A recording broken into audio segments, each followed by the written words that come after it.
Boa noite, pessoal. Conseguem me ouvir?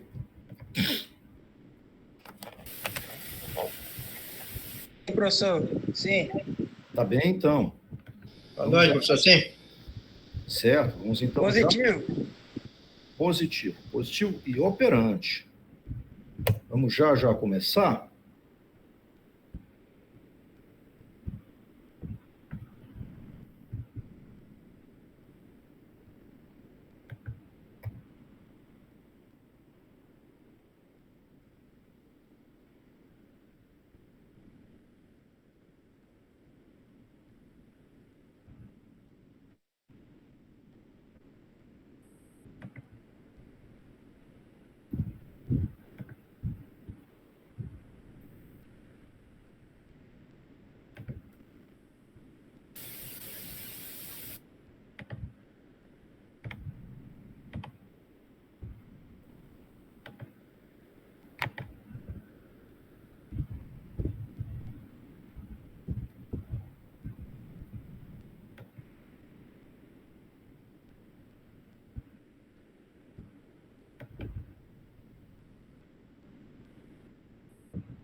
Estão vendo aqui? Sim, professor. Então tá certo, ok. Só um instantinho aqui, vamos já começar.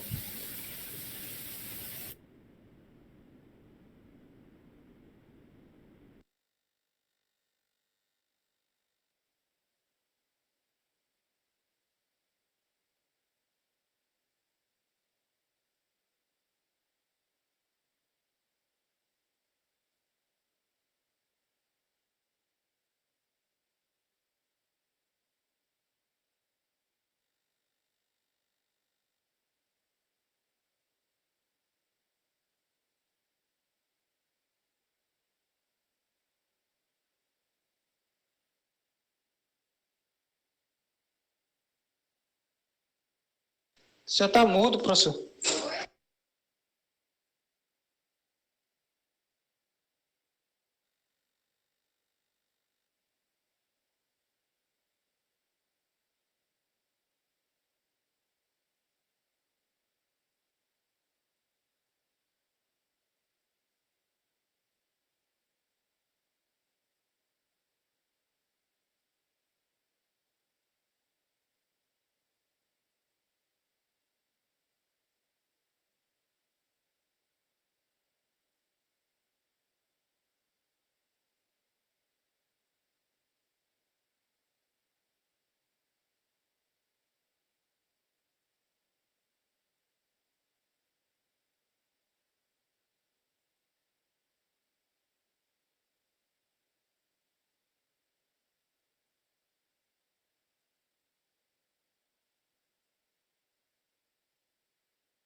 Ok, meus queridos. Estão todos me ouvindo bem? Positivo. Então tá certo, então.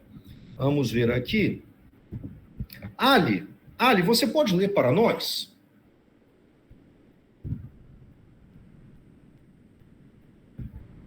Ali. Tá me ouvindo?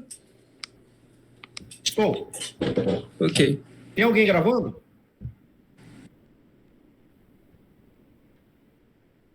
Tudo bem. Vamos lá, Ali. Sobre a relação entre justiça e direito. A. Considere-se a justiça valor fundado do direito. Em contrapartida, a segurança enquanto valor fundante, no sentido de que podemos ter segurança sem justiça, mas não o inverso. Os critérios formais de justiça são a igualdade e a proporcionalidade. Consideramos que o direito de voto deve ser igual para todos os cidadãos. Porém, o candidato que recebe mais votos não deve ser tratado de maneira igual ao que recebe menos votos, visto que o primeiro é considerado ganhador de eleição e o segundo não. Ok, muito bem, gente. A ideia de justiça como valor fundado e segurança como valor fundante, como diz, segurança tem que vir primeiro.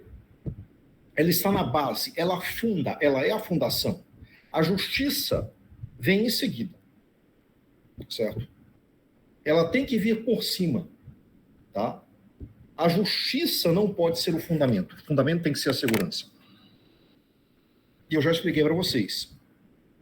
Podemos até ter segurança sem justiça, mas o inverso é impossível.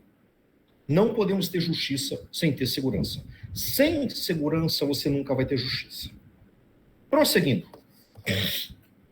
B. No tocante aos critérios materiais de justiça, o mérito é o valor individual.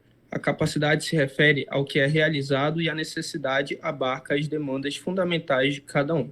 Note-se que, em relação a mérito e capacidade, alguns alegam que Nader inverteu os conceitos.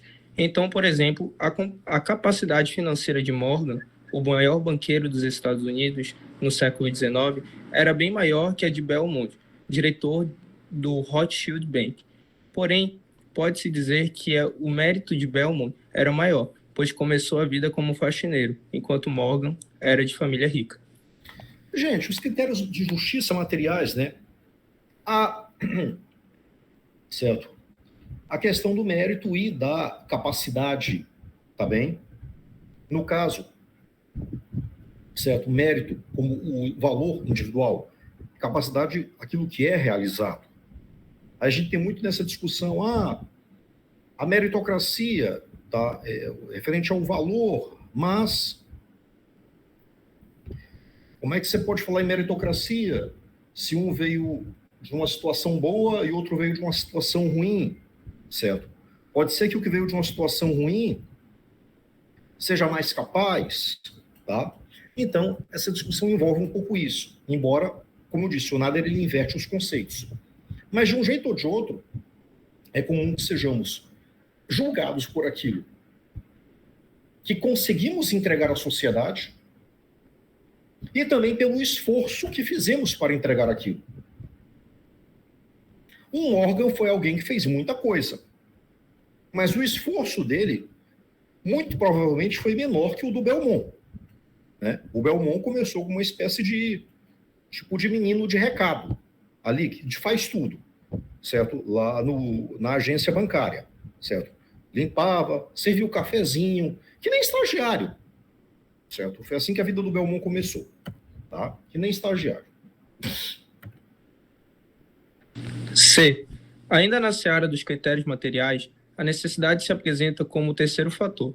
É justo que um homem pobre receba comida, mesmo desprovido dos méritos ou da capacidade de obter um emprego para satisfazer suas necessidades elementares.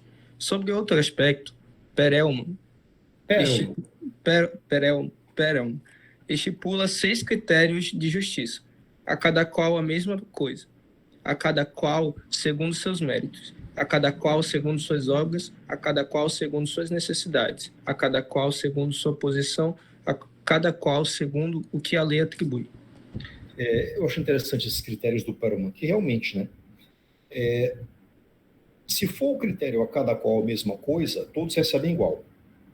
Se for segundo necessidade, cada um recebe conforme o que precisa. Se for segundo o mérito, cada um recebe conforme seu valor individual. Se for segundo as obras, conforme aquilo que realiza. Tá? Segundo sua posição, seria uma sociedade estamental ou de castas, como a sociedade feudal ou a sociedade indiana. E segundo o que a lei atribui, seria uma ideia de justiça conforme a lei. Tá? D. Numa acepção moderna, se reconhece a justiça distributiva, tendo o Estado como agente distribuidor de serviços públicos como saúde, educação, distribuição da justiça, etc. Em geral, ligado às ligações de troca recíprocas, comutativa a contribuição dos membros na comunidade para a realização da justiça mediante o respeito às leis, e social, a proteção aos mais pobres. Bom, gente, vamos lá. Aqui, certo, nós temos... Cadê? Justiça distributivo, Estado distribuidor, justiça geral, ligado... Pois é, gente. As relações de trocas recíprocas é que são justiça comutativa, tá bem? A justiça comutativa que trata das relações de trocas recíprocas, certo? Dentro da justiça comutativa, como diz aquele ditado, o combinado não sai caro. Então, a letra D que está errada. Prosseguindo. Podem ir. 2. Sobre a justiça, ordem e segurança. A. A ideia do caráter absoluto. Lucas, você pode ler?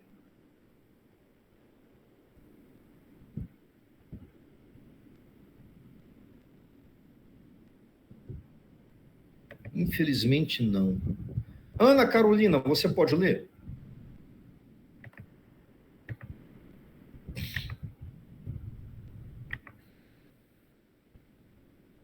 Ana Carolina? Ana Lívia. Meu Deus do céu, meu microfone está pegando. Ana Lívia, você pode ler? Posso, professor. Onde é que parou mesmo? A segunda questão, minha filha. Glória a Deus. Sobre justiça, ordem e segurança. Letra A. A ideia do caráter absoluto da justiça é típica de um justnaturalismo universalista. Por outro lado, dentro da visão da teoria pura de Kelsen, trata-se de um ideal inalcançável, uma utopia. O positivismo a rigor somente admite a justiça em sua visão convencional, cumprimento do que foi estipulado em lei ou contrato. Porém, os justnaturalistas apontam que a mera aplicação das regras pode violar a justiça substancial, summum jus, summa injuria, e daí a necessidade de equidade. Já a visão relativista implica que a ideia de justiça varia conforme cultura, época e lugar.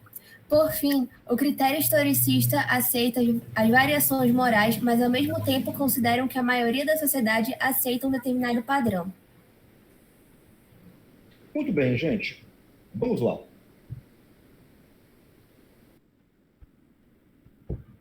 Em relação aqui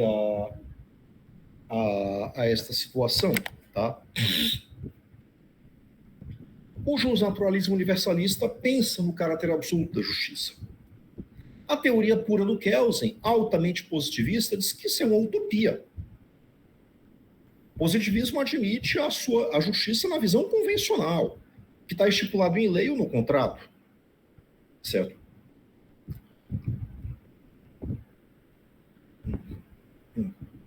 Hoje, os naturalistas, por sua vez, falam que se você for apenas seguir a aplicação das regras, você pode ter injustiças muito grandes, seguindo a letra fria da lei. Tá?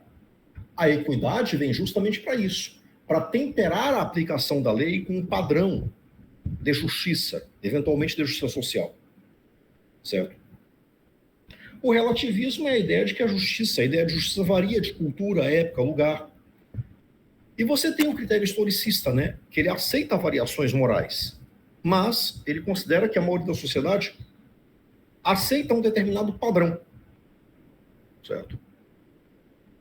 Pelo menos dentro de uma determinada época. Prosseguindo. Letra B. Por ordem, entendemos uma determinada disposição de coisas destinadas a um fim comum. Por desordem, entendemos uma disposição contrária à ordem. Porém, note-se que há um elemento subjetivo nesta distinção. Para o Estado, as organizações, sem entrar no mérito se são boas ou ruins, que contestam sua hegemonia são a desordem, embora muitas dessas organizações se apresentem como sendo a ordem oposta e o Estado responsável pela desordem. No âmbito da natureza, isto também se sucede. O paciente que toma a medicação para colocar em ordem o seu corpo causa destruição, portanto, desordem, aos micro-organismos causadores da doença. Bom, vamos lá. O professor Goffredo Teles explica isso, certo? A distinção entre ordem e desordem guarda um subjetivismo ligado à perspectiva, né? Então ele dá o exemplo, uma casa infestada de cupins é desordem para nós, mas para os cupins aquilo é ordem. Certo? Prosseguindo. Letra C. Esta ordem repousa numa estrutura que, para Teles Júnior, são permanentes e estáveis. São as estruturas que perduram enquanto se movimentam e mudam os elementos de que elas são feitas. A estabilidade é da natureza das estruturas. É evidente que a estabilidade das estruturas é relativa. As estruturas são estáveis em comparação com os seres de que elas são feitas. São menos instáveis do que esses seres. São estáveis somente durante um certo tempo, mas são também instáveis, evidentemente, quando consideradas como elementos constituintes das estruturas maiores, de que são partes. Gente, vamos lá. Aqui, de novo, né, o Goffredo Teles Júnior, tá bem? A ordem, tá, ela repousa numa estrutura, certo? Essa estrutura, a natureza dela é ter uma estabilidade. Só que é uma estabilidade relativa. Ok? A ordem não é uma coisa estática. Não é uma coisa estática. Ela tem uma estabilidade relativa, ou seja, ela eventualmente se mexe, pode vir a se mexer, sim, pode, mas o faz num padrão que preferencialmente não seja abrupto, tá?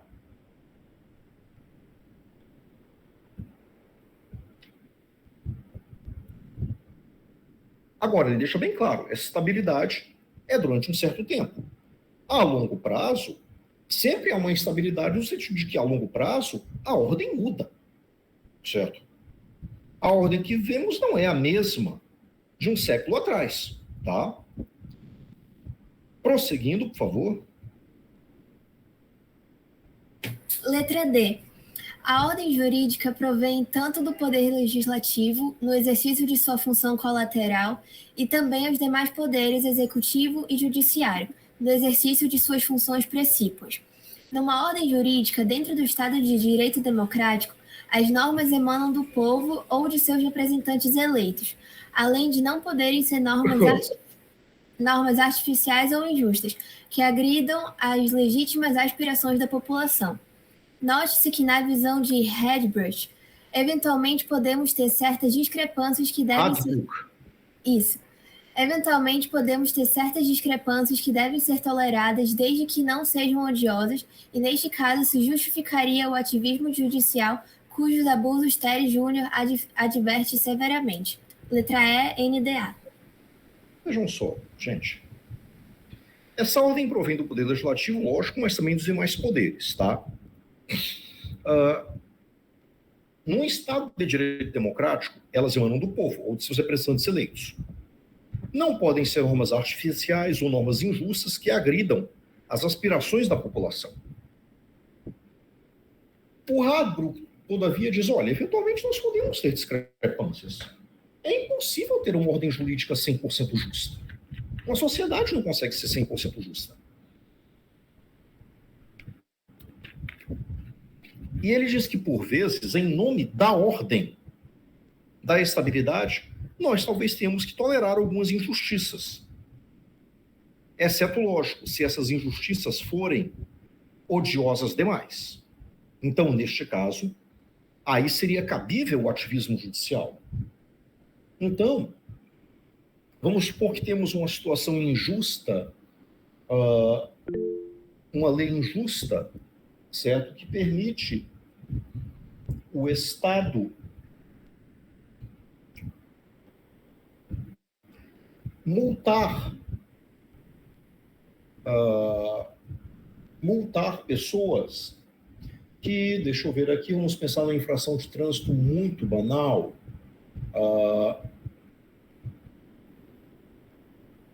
certo? Que permita multar pessoas em R$2.000 se elas estiverem dirigindo, tá, abaixo da velocidade mínima. Tem a velocidade máxima e mínima. Isso é injusto? Sim. Eu acho que uma pessoa que está dirigindo a 30 por hora, sem dúvida, está atrapalhando o trânsito. Mas eu não acho que seja válido uma multa de R$2.000. O que o Radbruch vai dizer? Olha, o judiciário não tem que se meter nisso. Escreva uma carta para o seu deputado, mande um e-mail para ele mudar essa lei. Tá. Todavia, vamos supor que a lei ela traz uma injustiça muito flagrante. Ela proíbe um grupo de exercer sua religião. Aí o Radbruch vai dizer, olha, não dá para você esperar o legislativo resolver isso, não. Nesse caso, o ativismo judicial tem que entrar em cena. O juiz deve tomar decisões judiciais, tá? Inclusive contra a lei, de maneira a sanar a injustiça. Porém, deixando bem claro, o Radbruch defende isso em situações excepcionais. Ele não banaliza isso. Caso contrário, você tem a banalização do ativismo judicial, leva aos abusos que o Tellez Júnior critica várias vezes. Então é isso, todas estão corretas, fica NTA. Podemos já ir para a terceira questão. E que, vamos ver aqui... Andrei, tá aí? Pode ler? Absolutamente. Professor. Oi? Absolutamente, professor. Estou aqui. Maravilha. Professor, eu estou com dúvida em relação à questão anterior no item D. Qual a sua dúvida aqui, Pedro? Eu não entendi direito porque que quando fala, né? O senhor está estudando bem? Tô. Eu não entendi direito porque fala assim que a ordem jurídica, né, vem também pelo poder legislativo na sua função colateral. Aí não seria, por isso que eu achei que estava errado porque eu pensei mais na função principal do poder legislativo, que é legislar, né? Opa, vamos ver aqui.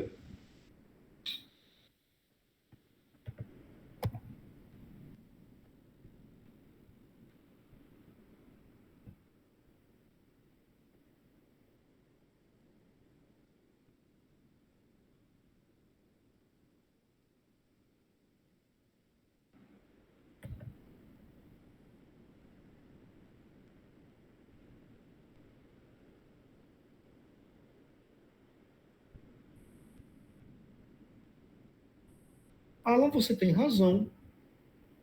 Certo?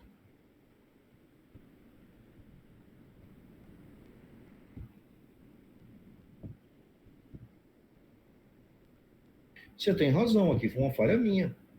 O correto seria poder legislativo de suas funções precípuas e demais poderes de suas funções colaterais. Ou seja, a ordem jurídica advindo, certo, dos poderes exercendo as suas funções, tá? Você tem razão, Alan. Certo? Vou até corrigir essa aqui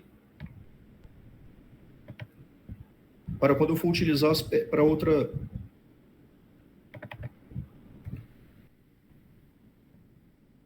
Quando eu for utilizar para outra...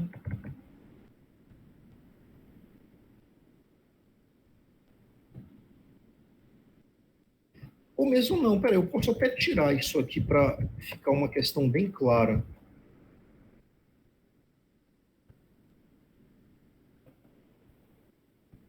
Mas sua observação está correta, Alan.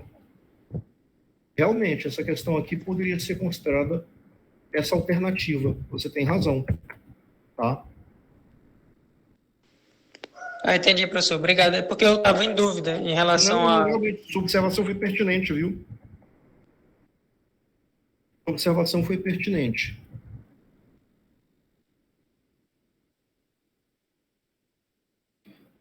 Por gentileza, alguém pode ler a próxima? Sou eu, professor. Aqui.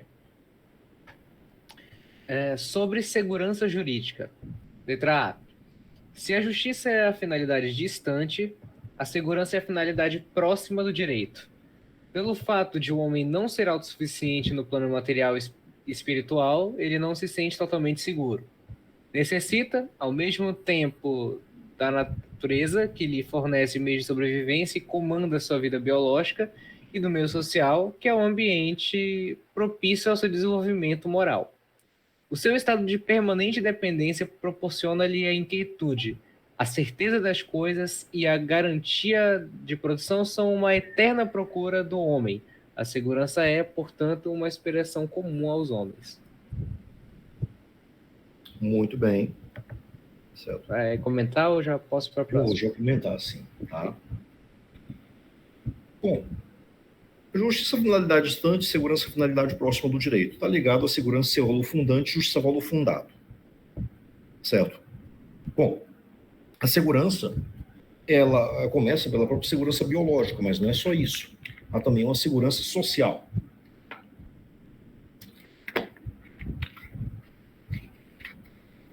A segurança é uma aspiração humana. Nós aspiramos a uma vida com um mínimo de estabilidade. Tá? É algo, portanto, da nossa natureza. Prosseguindo. Letra B. Os princípios de segurança relativos à organização do Estado são a tripartição dos poderes, executivo, legislativo e judiciário, mecanismo de aplicação das leis e aparato humano tecnicamente respaldado para preencher a burocracia necessária a tanto. Bom, até aqui, sem mistério, certo? A tripartição de poderes ela é um princípio importante da segurança jurídica, tá? E, além, né, disso, certo? Mecanismos para aplicação das leis. E, evidentemente, um aparato humano, certo? Esse aparato humano costuma ser selecionado via concursos públicos e para preencher a burocracia necessária. Até aqui sem mistério. Vamos prosseguir. Letra C.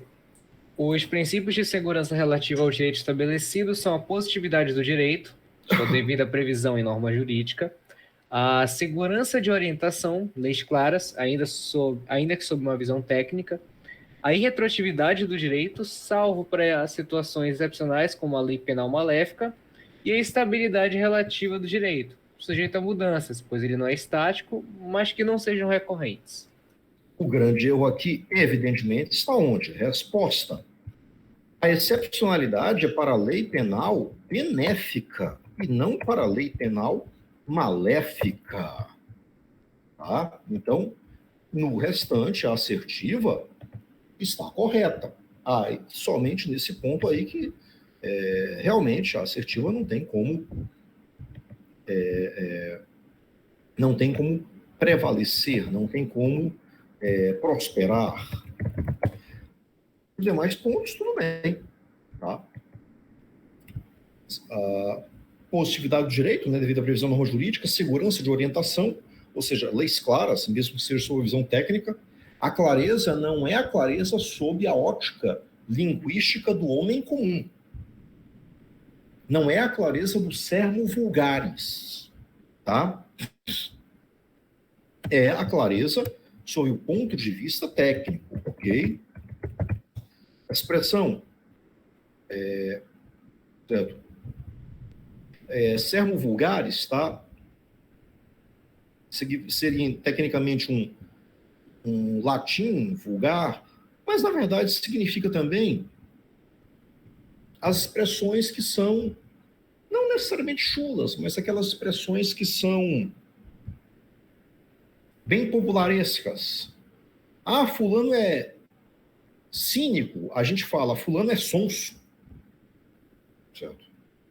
Em amazonês é isso que a gente fala. Né? Ficou a maior cara ali, cínica. Pois é, um sonso, né? Isso é o sermo vulgaris. Que mais? Sim, a irretroatividade, como regra. Salvo para situações excepcionais, como a lei penal benéfica. E a estabilidade relativa do direito. Sujeito a mudança, sim, porque ele não é estático. Mas que não sejam mudanças recorrentes. Então, o erro está aí. Prosseguindo. Letra D. Os princípios de segurança relativos ao direito aplicado são da prévia calculabilidade da sentença. A decisão judicial deve ser composta por alternativas previsíveis, ainda que apenas uma delas se concretize. Respeito à coisa julgada, aquela qual não cabe mais recurso, e uniformidade e continuidade jurisprudencial, um conjunto de decisões judiciais minimamente coerente. Letra E, NDA. Tudo bem aqui, sem mistério. Prévia calculabilidade da sentença, né? Nós devemos ser capazes de prever não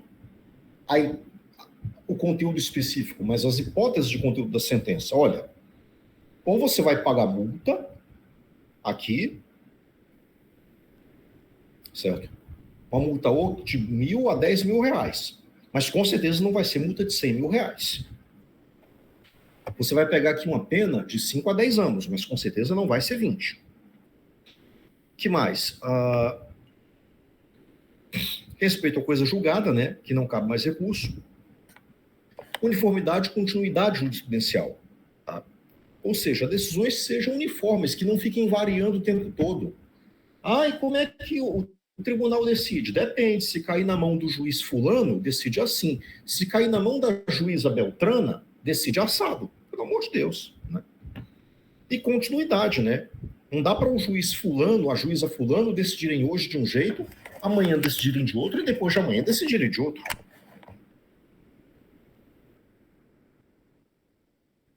Muito bem. A quarta questão, Assaf. General Assaf, você está aí? Sou eu, professor. Opa, tudo bem com você? Sim, senhor. Ótimo, então. Muito bem. Vou ler aqui. Você fazer a leitura. Sim, posso ler aqui. Você está ouvindo bem? Uhum. Sobre direito e Estado. O Estado pode ser analisado sob o prisma sociológico, o grupamento social e em seus aspectos diversos, sucedâneo da tribo, do clã, etc. Político, os meios empregados pelo Estado para atingir seus fins, e o jurídico, a ordem jurídica do Estado. Já seus elementos são a população, que não se confunde com o povo, termo mais ligado às origens nacionais de cunho étnico-cultural. O território e o poder soberano, supremo e detentor do monopólio da violência no plano interno e independente do plano externo, o qual, desde o advento da era moderna, começou a se desvincular primeiro de seus fatores teológicos e, por fim, da figura do soberano. Bom, ok, vamos lá, certo? Aqui, gente, nós temos a seguinte situação. O Estado sob o prisma sociológico, né? Ou seja, os diversos agrupamentos sociais que levaram o Estado, tá? A tribo, o clã, certo? Sob o prisma político, os meios empregados para o Estado atingir seus fins, a atividade política. Sob o prisma jurídico, a ordem jurídica do Estado. E os elementos são a população, certo?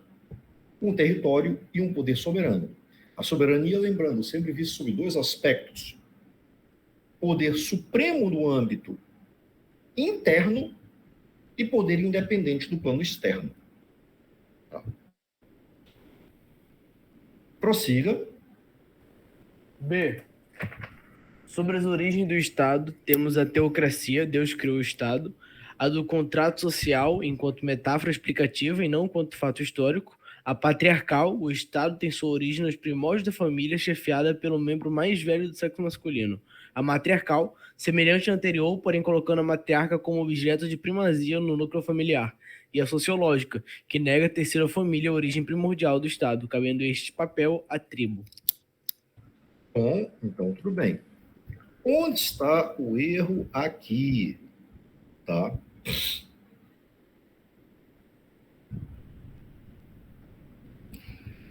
A teoria sociológica nega ter sido a família a origem primordial do Estado, cabendo esse papel ao clã, não é a tribo. Esse papel caberia ao clã. Esse motivo é porque muitos entendem que a família seria um agrupamento frágil demais para ser a base de algo.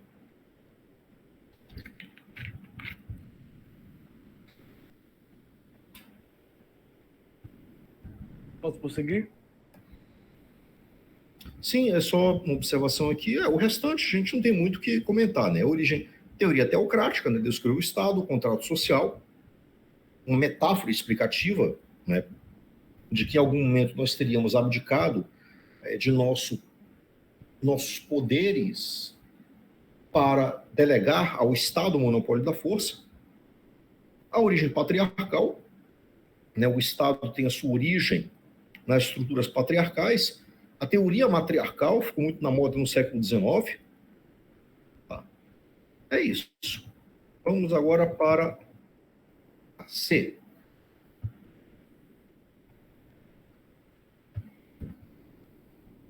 C. Pode conseguir. Quanto aos fins do Estado, temos a concepção individualista, preceitua a primazia do indivíduo sobre o coletivo, supraindividualista, primazia do coletivo sobre o individual, e a transpersonalista, tenta equilibrar as duas correntes anteriores. Sobre a relação entre direito e Estado, temos a teoria dualista, preceitua a distinção entre ambos, a monista seria uma coisa só, e a paralelista, aceita a distinção, mas numa interligação de mútua dependência. Estado preferencialmente deve ser um Estado de direito em oposição a um Estado arbitrário. Bom, vamos lá.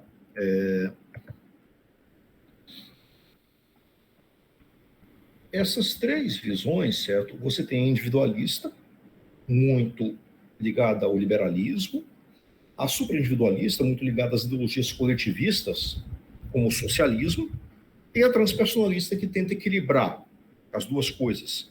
A social-democracia seria um exemplo, tá? Ou o capitalismo humanista, como alguns chamam, certo? Na relação direito e Estado, você tem teoria dualista, que preceitua a distinção de ambos. Monista, como é o caso de Kelsen, uma coisa só. E a paralelista, de que são coisas distintas, mas tem uma interligação. Certo? Estado, preferencialmente, deve ser um Estado de direito, em oposição a um Estado arbitrário. Sem mistério, prosseguindo. Embora a maioria pense em Estado de Direito como aquele dotado de certos requisitos fundamentais de respeito a um arcabouço de regras de direito, para Hans Kelsen, em sua teoria pura, todo Estado é de direito, mesmo que seja autoritário, visto que essas duas entidades se confundem dentro de sua visão monista. Então, muito bem, gente. Kelsen defende uma visão humanista, então, para o Kelsen, todo Estado é de direito. Se Estado de direito são a mesma coisa, todo Estado, até os Estados totalitários, são de direito. Muito bem, vamos prosseguir. E agora, pode prosseguir. Perdão, vou pedir outra pessoa já.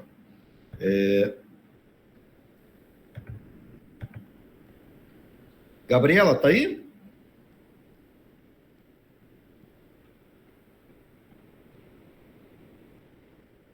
Gabriela? Giovana, está aí?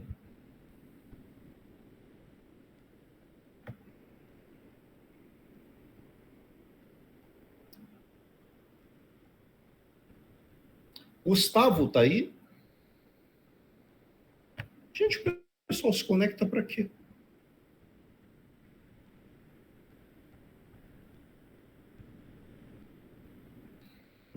Ok, as pessoas estão jantando. Ô, Newton, tá aí? Bom, professor, tô. Ótimo, então. Por gentileza, homem. Leia a próxima pergunta. A 5, né? Sim, sim. Ainda sobre a relação entre direito e Estado. Letra A. Os regimes políticos ou formas de governo podem ser monarquia e república. Os regimes de governo podem ser democrático. Ou democrático. Pode ser democrático. Autocrático e totalitário. Os sistemas de governo democrático são o parlamentarista, presidencialista e semipresidencialista. Sobre as formas, o Estado pode ser unitário ou descentralizado, federal ou confederado. Dentro da visão de Aristóteles, o Estado pode ser uma monarquia, uma aristocracia ou uma democracia em suas formas saudáveis, as quais podem degenerar em tirania, oligarquia e demagogia.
O erro está aqui, gente. O Estado, ele pode ser unitário ou centralizado, tá bem? Estado unitário é centralizado, certo? Não é descentralizado.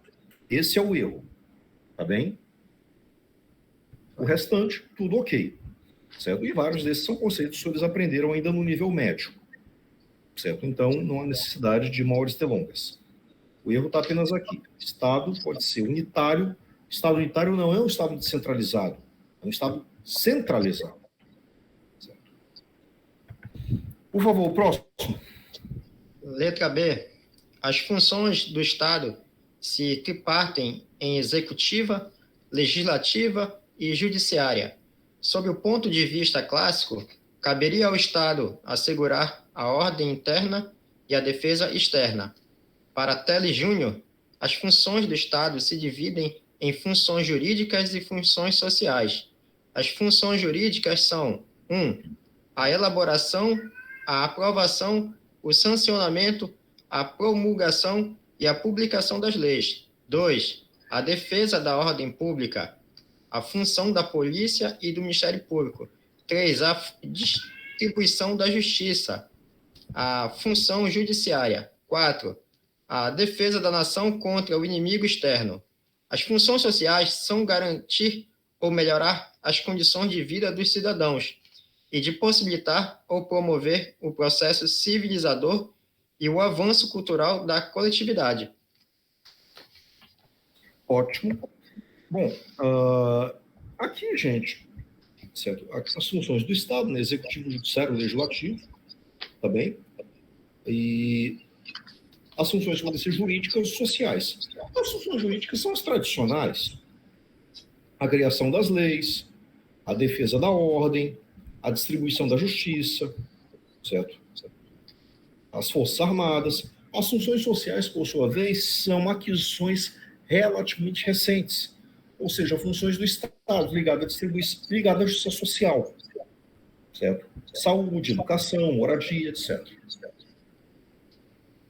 Vá. Letra C. Na relação entre direito e Estado, para Reale, soberania e positividade do direito são dois conceitos que se exigem reciprocamente. Soberano diz-se do poder que, em última instância, põe ou reconhece o direito positivo. Direito positivo é, por excelência, aquele que tem para garanti-lo o poder soberano do Estado. Tudo bem. Bom. Soberania e positividade estariam interligados, segundo Reale. Porque só o poder soberano é que pode criar as leis. Ele põe o direito, ele cria o direito positivo. O direito positivo só pode existir mediante a criação ou a garantia do poder soberano do Estado. Vamos prosseguir. Letra D. Para Reale, a experiência jurídica se expressa em categorias, conceitos e classificações fundamentais, figuras, categorias relacionadas, institutos que abarcam normas da mesma natureza em virtude de uma comunhão de fins, instituições, conjunto de institutos que correspondem a uma estrutura social, sistemas específicos, direito civil, direito constitucional, e o sistema geral, que é o ordenamento jurídico, cuja validade se lastreia em sua teoria tridimensional como contraponto tanto ao positivismo quanto ao justnaturalismo. Vamos lá. E letra NTA. Sim, ok. Tá, gente. Aqui o Reale, né, colocando aquela distinção, certo, do menor para o maior, passando desde categorias ou conceitos, figuras, né, que são categorias relacionadas, os institutos, normas da mesma natureza, as instituições são um conjunto de institutos, sistemas específicos, certo, e sistema geral. O sistema geral, o direito. Sistema específico, o direito civil. Uma instituição, o direito civil, a família. Um instituto, o direito civil, o casamento, certo? Dentro do casamento, Quais seriam conceitos? Conceitos como, deixa eu ver aqui, proclamas, certo? Processo de habilitação, tá? Que se relacionam na categoria dos requisitos para o casamento, certo? Então, é isso. Essa aqui nós encerramos. Vamos para a próxima prova.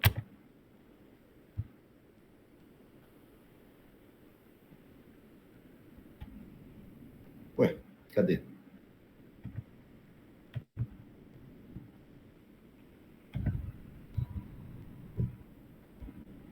Uhum.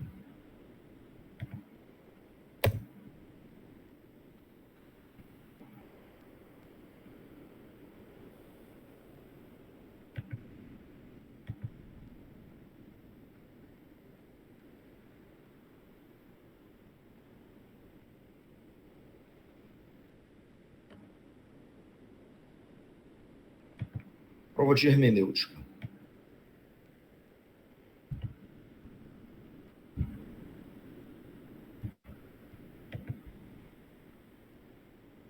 Isabelle, você está aí? Oi, professor, tá ouvindo? Oi, estou ouvindo. Você pode ler essa questão, por favor? Posso sim. Obrigado. Letra A. A integração é um processo de preenchimento de lacunas existentes na lei por elementos que a própria legislação oferece ou por princípios jurídicos mediante operação lógica e juízo de valor. Só um momento que eu não estou conseguindo ler. O juízo de valor. A doutrina distingue-se a autointegração, que se opera pelo aproveitamento de elementos do próprio ordenamento, da heterointegração, que se faz com aplicação de normas que não participam da legislação, como é a hipótese, por exemplo, do recurso às regras estrangeiras. A integração se processa pela analogia, costumes e princípios gerais de direito, nesta ordem segundo a visão clássica. Também é possível a integração por equidade, de maneira a adequar as normas aos ditames de justiça. É ditames aqui, deixa eu corrigir. Bom, pessoal, vamos lá. Aqui dizendo sobre a integração, né, o processo de preenchimento de lacunas, tá?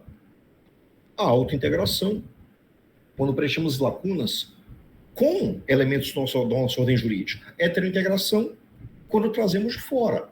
O direito comparado é muito útil para isso. A integração se processa por analogia, costumes e princípios gerais do direito, mas também a equidade. Então, até aqui sem mistério. Vamos prosseguir, por favor, Isabelle. Letra B. As lacunas podem ser abordadas sob as seguintes teorias. Realismo ingênuo, com desenvolvimento social em distonia. Ficou mudo? Oi? Oi, professor. Foi bom. Letra B. As lacunas podem ser abordadas sobre as seguintes teorias.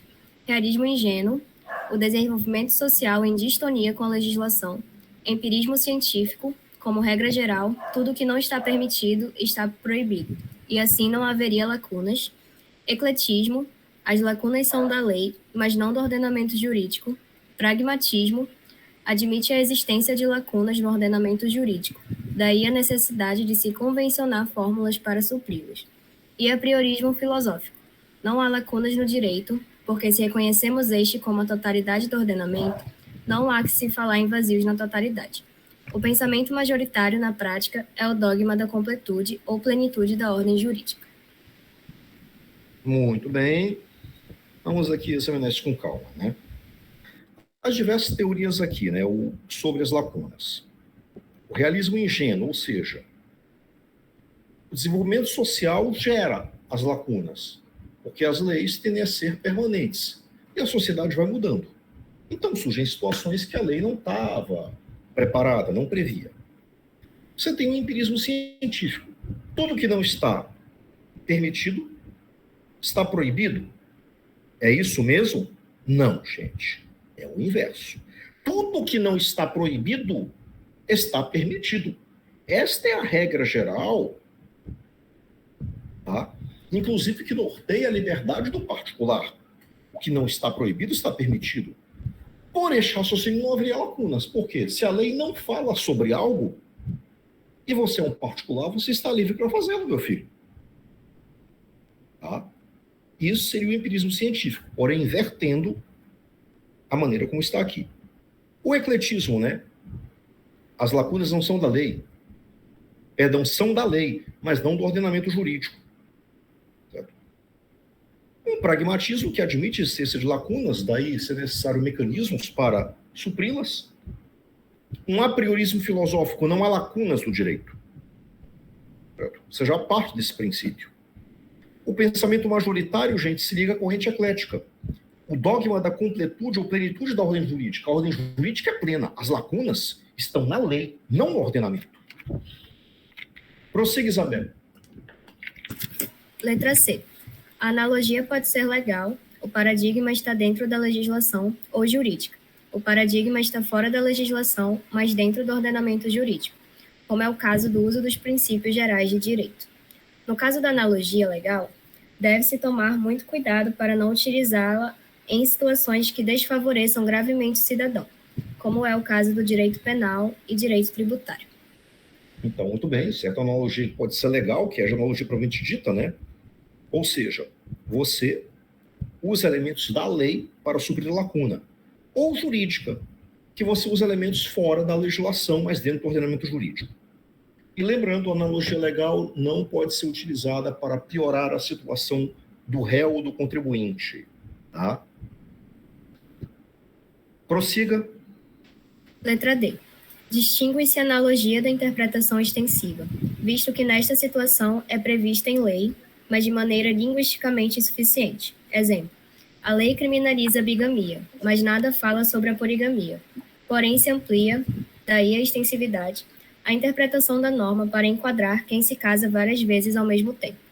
Note-se que, neste caso, é possível a interpretação extensiva em desfavor do réu, enquanto que, na analogia, isto não é possível. Portanto, se uma pessoa é casada e possui amante, não é possível empregar a analogia para enquadrar a conduta como crime de bigamia. Fica a dica, quer arranjar outro, outra, não assuma. E letra E, NDA. Ok. Vamos lá, gente. A interpretação extensiva, certo? Ela implica em nós pegarmos o núcleo do tipo e estender a sua aplicação. Ok? Uma situação que, em essência, a lei previa. Só que a lei foi linguisticamente insuficiente. Então, se você for procurar no Código Penal, está lá o crime de bigamia, certo? Pode procurar, deixa eu ver aqui. É crime de bigamia no Código Penal, artigo 235. Tá? Isso é o crime de bigamia. Ah, mas se o cara é um polígamo, ele não cometeu crime? Já que a lei fala em bigamia? Cometeu. Cometeu, sim. Interpretação extensiva vai alcançá-lo. E notem, a analogia não pode ser utilizada contra o réu, mas a interpretação extensiva pode. Tudo bem, então? Entenderam isso ou ficou alguma dúvida? Certo. Tudo bem, então? Ok. Oi, Isabela. Ah, tá, Isabelle, né? Desculpa, tá ouvindo? Oi, professor. Oi. Lavogade é o nome de um restaurante que eu já fui. Ah, é? É. Onde fica? Ai. Certo. Uma cidadezinha francesa. Lembrar o nome é que são elas. Ah, sim. Esse seu nome deve ser de origem francesa. Você é a dona do restaurante? Sou, professor, sou eu. Ah, eu não vou pagar a conta não na próxima vez que eu for. Vou dizer que sou seu amigo, tá? Tudo bem, professor. Então tá certo, ok. Por gentileza, Itaciara. Itaciara? Oi, professor. Oi, tudo bem, Itaciara? Tá me ouvindo bem? Tudo. Tô sim. Que bom. Por gentileza, minha filha, vamos para a segunda questão. Faça a leitura. Ok. Sobre princípios gerais do direito. Letra A. Suas funções são duas: na elaboração das leis e na aplicação do direito. pelo preenchimento das lacunas da lei. Para os positivistas, os princípios precisam estar previstos no ordenamento jurídico, enquanto que para os desnaturalistas, tais princípios são suprapositivistas, estando previstos no direito natural. Os princípios e os brocardos não se confundem, sendo esses últimos breves axiomas que passaram a ser coletados a partir do século XI na Alemanha? Isso. Bom, vamos lá, então. Né? Os princípios, eles orientam na elaboração de leis na aplicação do direito e são também mecanismos para enchimento de lacunas. Duas visões sobre os princípios. Para os positivistas, os princípios têm que estar previstos no ordenamento jurídico. Já os naturalistas entendem que princípios podem estar além do ordenamento jurídico, certo? Previsto no direito natural, tá? Princípios e brocados não se confundem, tá? Os brocados ou axiomas são frases feitas do direito. Quem paga mal, paga duas vezes. Ah, eu paguei, mas eu não pedi um recibo, o cara está me cobrando de novo. Pois é, você pagou mal, vai pagar duas vezes. Por favor, prossiga.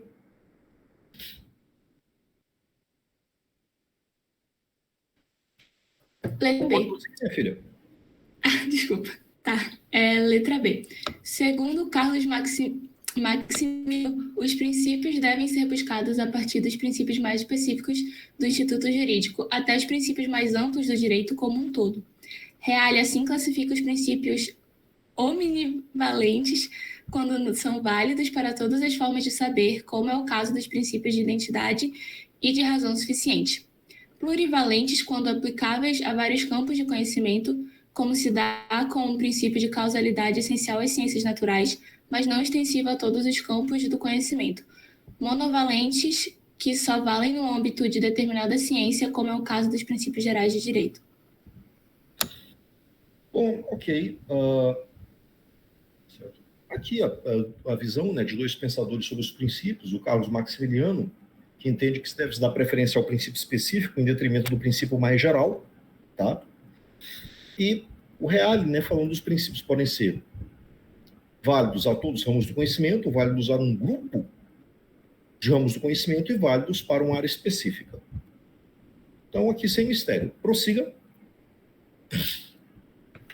Letra C. Para o mesmo autor, princípios gerais de direito são enunciações normativas de valor genérico que condicionam e orientam a compreensão do ordenamento jurídico, quer para sua aplicação e integração, quer para a elaboração de novas normas. Cobrem desse modo, tanto o campo da pesquisa pura do direito quanto o de sua atualização prática. Ok, certo. Aqui é o conceito do Miguel Reale de direito, tá? Enunciações normativas de valor genérico condicionam e orientam a compreensão do ordenamento jurídico. Certo? Se aplicam tanto à pesquisa do direito quanto à sua atualização prática, tá? Tanto para criar normas quanto para aplicá-las e integrá-las. Letra D. Princípios podem eventualmente entrar em conflito. É de fácil solução um conflito entre princípios de direito pátrio e de direito estrangeiro. Porém, o conflito entre princípios de direito positivo e de direito natural não terá uma resposta certa consensual, visto que dependerá principalmente da concepção ideológica do intérprete. Se o intérprete for um positivista, ele dará prevalência aos princípios de direito positivo. Se for um justnaturalista, dará prevalência aos princípios de direito natural. Ok, então, portanto, sobra NDA, tá certo?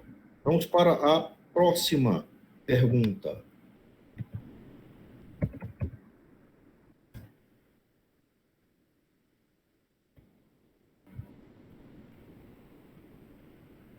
Minha filha... não, perdão, outra pessoa agora, perdão. Deixa eu ver aqui, vamos pela ordem, né? Agora, Isabel. Oi, professor. Olá. Por gentileza, sua leitura. Sobre a hermenêutica jurídica. A hermenêutica jurídica é a ciência da interpretação. O grande dilema da hermenêutica é se ela cabe resgatar o espírito subjetivo do legislador, mens legislatores, ou se a lei tem uma vida própria objetiva, mens legis, que permita ao intérprete ver a lei como um querer social e pensá-la, inclusive, fora dos limites previstos pelo legislador originário.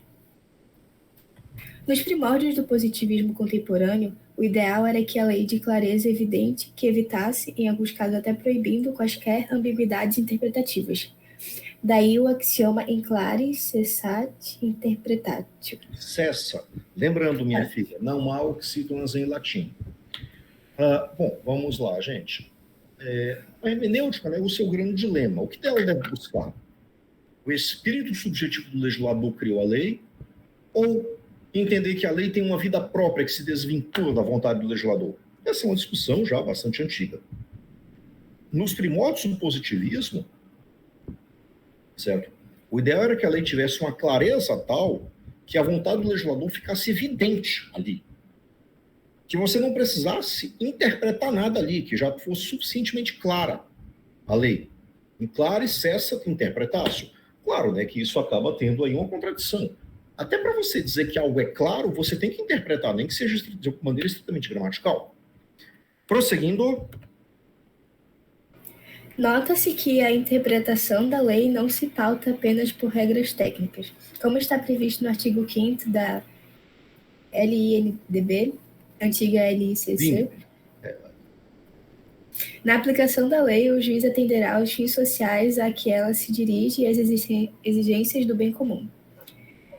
Já na interpretação dos negócios jurídicos, o direito brasileiro consagrou a teoria subjetiva. Venosa explica que a retórica desempenha um papel interpretativo do direito, visto que certos argumentos podem nos induzir a determinadas posições. Um exemplo seria o argumento de autoridade pelo qual somos levados a concordar com determinada interpretação, não pelo seu conteúdo, mas sim porque é sancionada por alguém de grande relevância. Esclareça-se, contudo, que nem toda retórica é falaciosa, havendo uma retórica saudável que deve ser compreendida. Bom, vamos lá, então, certo. A interpretação não segue apenas regras técnicas. A Lei de Introdução às Normas do Direito Brasileiro diz, né, que na interpretação o juiz deve buscar o bem comum. Tá? Negócios jurídicos, por sua vez, prevalece teoria subjetiva, ou seja, deve-se buscar a intenção das partes, nos contratos, negócios, etc. Tá bem? A retórica, ela desempenha um papel interpretativo no direito. Por quê? Porque certos argumentos podem nos levar a certas posições. O argumento de autoridade é o mais comum. Fulano de tal disse tal coisa. Gente, foi o fulano? Então, se foi o fulano, deve estar certo. Eu nem li direito, eu nem entendi direito o argumento, mas se foi ele que falou, deve estar certo.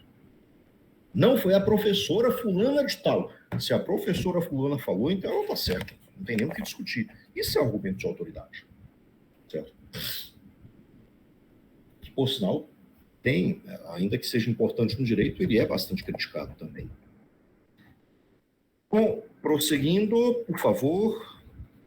C. Quanto ao resultado ou alcance, a interpretação pode ser declarativa, limita-se a enunciar e esclarecer o significado da norma, restritiva, reduzindo o texto quando o legislador pecou pelo excesso, e extensiva, ampliando o texto quando o legislador pecou pela concisão. Sendo que Gusmão acrescenta a corretiva, que corrige falha da lei. Quanto à fonte, a interpretação pode ser autêntica, oriunda do próprio legislador, doutrinária, oriunda da doutrina, judicial, oriunda do judiciário, e administrativa, oriunda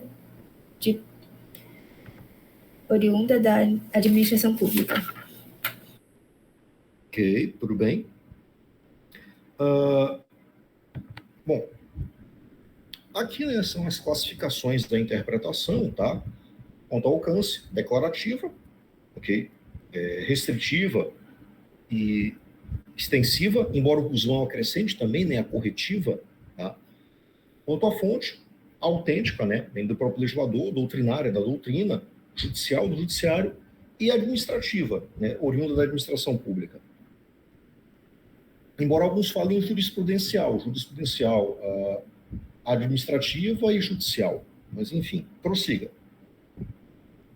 Quanto ao elemento, a interpretação pode ser gramatical, que aplicada de maneira errada se torna interpretação literal. Daí, eventualmente, serem tratadas como sinônimos. Lógica, que pode ser interna, externa ou a lógica ou a lógica do razoável. Sistemática, leva em conta a posição da norma jurídica em contexto com o restante do ordenamento. Histórica, também chamada de teleológica, subjetiva, e teleológica, visa as finalidades da norma. Nota-se que Reale não separa a interpretação lógica da sistemática. Muito bem, certo. Interpretação gramatical, ok. A princípio não deve se confundir com a literal, mas eventualmente são tratados como sinônimos. Interpretação lógica, a lógica que pode ser interna, certo? Pode ser externa, lógica do razoável. A sistemática, que analisa o que? A posição da norma em contexto com o restante do ordenamento. Você tem a histórica, que alguns chamariam de teleológica subjetiva. Por quê? Busca a finalidade do legislador, que o legislador pensava. E a teleológica pura, que busca as finalidades da norma. O Reale, né, ele não separa a interpretação lógica da sistemática, ele entende que é a mesma coisa. Portanto, alternativas todas corretas, nos sobra aqui NDA, tá bem? Vamos agora para a quarta questão. João, por favor. João ou João? Eu.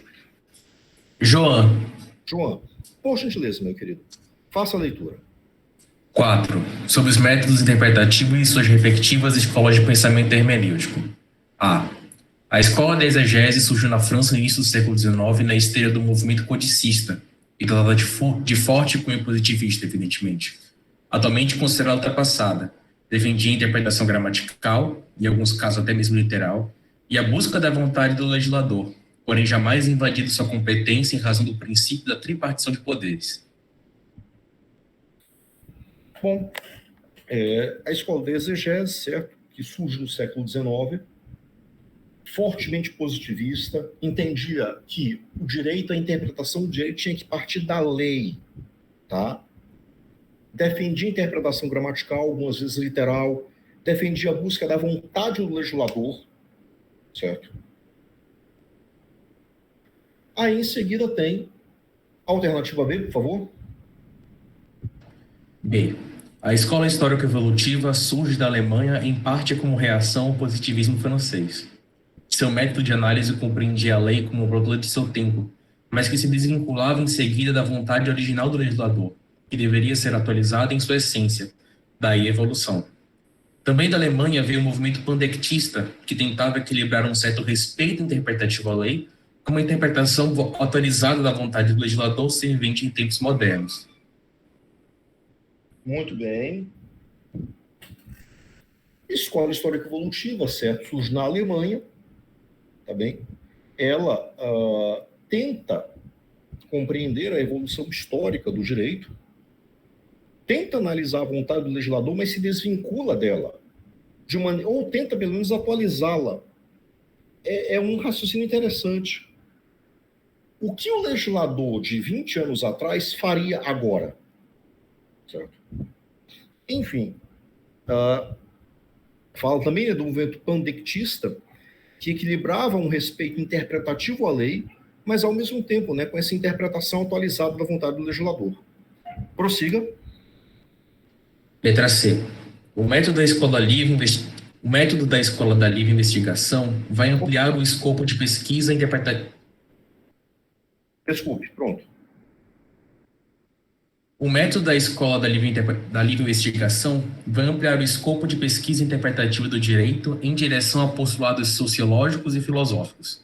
Seu defensor, François Genis, não propugnava que se desconsiderasse a lei, mas sim que se deveria ir além dela, principalmente quando os métodos hermenêuticos tradicionais não encontrassem solução para certos dilemas jurídicos. Escola da livre investigação, certo, que vai defender aí um pluralismo metodológico na pesquisa do direito.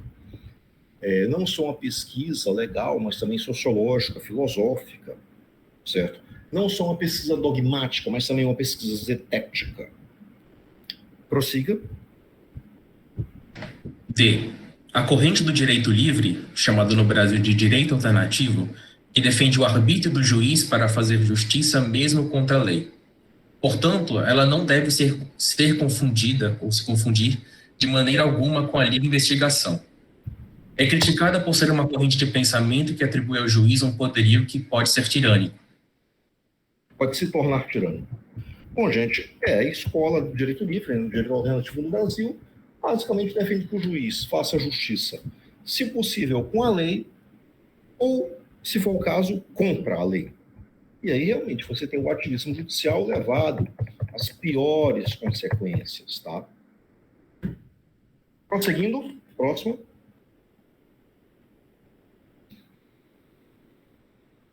Ah, não, desculpe, aí sobrou, lógico, o NDA, tá bem? Quinta questão. Sou eu ainda ou outra pessoa? Você. Ah, não, desculpe, é da outra pessoa, né? A gente tá mudando aí. Quem é o próximo? Deixa eu ver. João Vitor, você tá aí? Me ouve bem, professor? Opa, ouço sim, meu filho. Ok.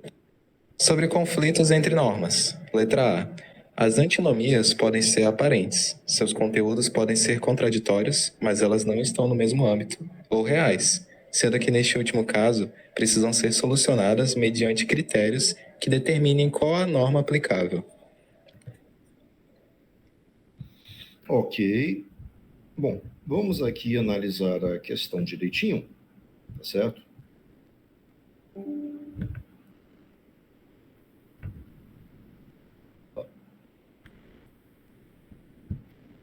As antinomias são o quê? Os conflitos normativos. Né? Podem ser aparentes, ou seja, aparentemente há um conflito normativo, mas, na verdade, analisando melhor, você detecta que não há. Ou as antinomias reais, e aí você tem um conflito. Certo? Bom, as antinomias podem ser de primeiro grau. Por favor, prossiga. Letra B.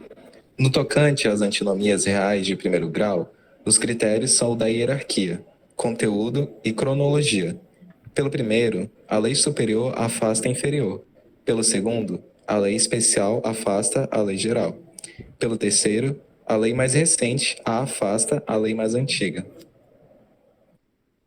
Bom, tudo bem, então, aqui são as antinomias de primeiro grau, certo? Que aí são solucionadas por esses critérios, a hierarquia, o conteúdo e a cronologia. Aqui, sem mistério. Vamos lá? Letra C. No tocante às antinomias reais de segundo grau, ou seja, situações em que os critérios de solução entrem em conflito, em primeiro lugar, prevalece o critério da superioridade como critério consensual. Em segundo lugar, como critério majoritário, prevalece o conteúdo, ficando a cronologia por último. Então, nesses três critérios, hierarquia, conteúdo e cronologia, a cronologia é o último, perdão, a hierarquia em primeiro lugar, seguido do conteúdo e, por último, a cronologia. Letra D. Quando as normas estão exatamente no mesmo plano hierárquico, de conteúdo e cronológico, deve-se levar em conta os interesses em jogo, se possível operando a conciliação entre os interesses opostos, bem como avaliar a proporcionalidade, adequação e necessidades envolvidas. Ou seja, né, se temos uma situação em que, certo, sobre todos os critérios, as normas estão exatamente no mesmo plano, então nós vamos ter que verificar a proporcionalidade, adequação, certo, entre elas. É o caso dos princípios, tá bem? É o caso dos princípios. Então, gente, todas essas estão corretas. Sobrou novamente NDA. Vou deixar aqui.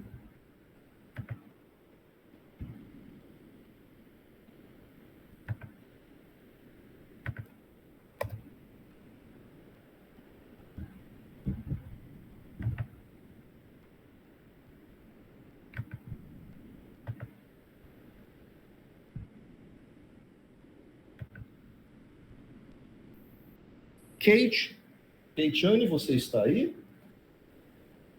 Oi, professor. Olá, minha filha. Boa noite. Boa noite. Por gentileza, faça a leitura. Tá bom. Sobre pessoa. Letra A. Por pessoa física, entendemos a pessoa natural enquanto detentora de direitos e obrigações. Odiernamente, entendemos que todos os seres humanos nascidos são pessoas, embora, historicamente, o escravo eventualmente não se enquadrasse nessa categoria. Outros chamam personalidade legal, porém com capacidade reduzida, como as mulheres e os filhos dependentes do pátrio poder. Bom, vamos lá. Olhem só. Aqui nós temos no critério de pessoa, a pessoa física ou pessoa natural seria todo ser humano, pelo menos enquanto nascido. Isso é o que vemos hoje em dia, mas historicamente encontramos categorias que ou não tinham personalidade legal, ou tinham personalidade, mas com capacidade reduzida. Certo? Prosseguindo. Letra B. A despeito da evolução do conceito de pessoas, que nas nações civilizadas não mais aceita a escravidão, a exclusão, a redução das mulheres e inclui plenamente os direitos, plenamente os animais. A capacidade ainda pode sofrer gradações. Daí o fato que um menor de idade ou um louco são pessoas, porém não possuem plena capacidade. O mesmo se pode dizer da cidadania, cujos direitos de votar e ser votado não são acessíveis aos menores de 16 anos de idade, e tampouco aos estrangeiros, embora todos esses sejam considerados pessoas. Bom, olhem aqui, bastante atenção, tá? O que está errado aqui, gente? Direitos dos animais, certo? Várias dessas categorias que eram excluídas passaram a ser incluídas, mas com os animais isso ainda não ocorre. Tá? E o restante, correto, né? A capacidade pode sofrer gradações. Um menor de idade, tá? Um louco, pessoas que não possuem plena capacidade, certo? O estrangeiro, ele é considerado pessoa, claro que é, mas não é considerado cidadão. O estrangeiro não pode votar, não pode se candidatar, certo? Nada disso, ok? Estrangeiro é estrangeiro. Certo? Por favor, então essa que está errada, tá bem? Vamos prosseguir. Oi, pois não? Ia perguntar, minha filha? Não, é para eu continuar, Luiz. Ah, sim, por favor. Continue. Letra C. As pessoas jurídicas são vistas como pessoas ficcionais, visto não terem existência tangível.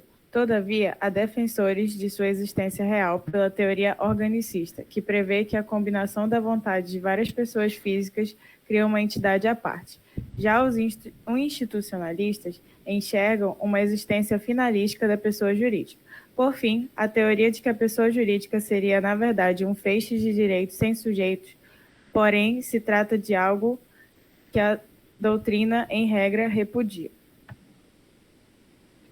Bom, gente, ok, né? A pessoa jurídica vista como pessoa ficcional, ela não tem uma existência tangível, né? Por outro lado, aqueles que defendem que tem uma existência real.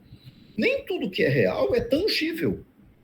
Os direitos autorais são reais, mas eles não são tangíveis. Você não pode tocar um direito autoral, certo? A teoria institucionalista enxerga uma existência na pessoa jurídica, uma existência finalística, tá certo? A sociedade tem finalidade de lucro, por exemplo. Okay? E, por fim, a teoria de que a pessoa jurídica é um feixe de direito sem sujeito. Tá? Mas isso não é algo muito aceito, não. Pode prosseguir. Letra D. As pessoas jurídicas podem ser de direito público, constituídas, em regra, pelo poder público, ou privado, constituídas, em regra, pelos particulares. No primeiro caso, podem ser de direito público externo, os estados, como é o caso do Brasil, ou interno, como é o caso das pessoas políticas, União, estados, Distrito Federal e municípios. As fundações públicas e as autarquias. Já as entidades de direito privado podem ser sociedades, detentoras de fins lucrativos, associações e fundações, ambas sem fins lucrativos, sendo a primeira um agrupamento de pessoas e a segunda constituída por um patrimônio. Bom, gente, as pessoas jurídicas, né, que podem ser direito público ou privado. Direito público, tá?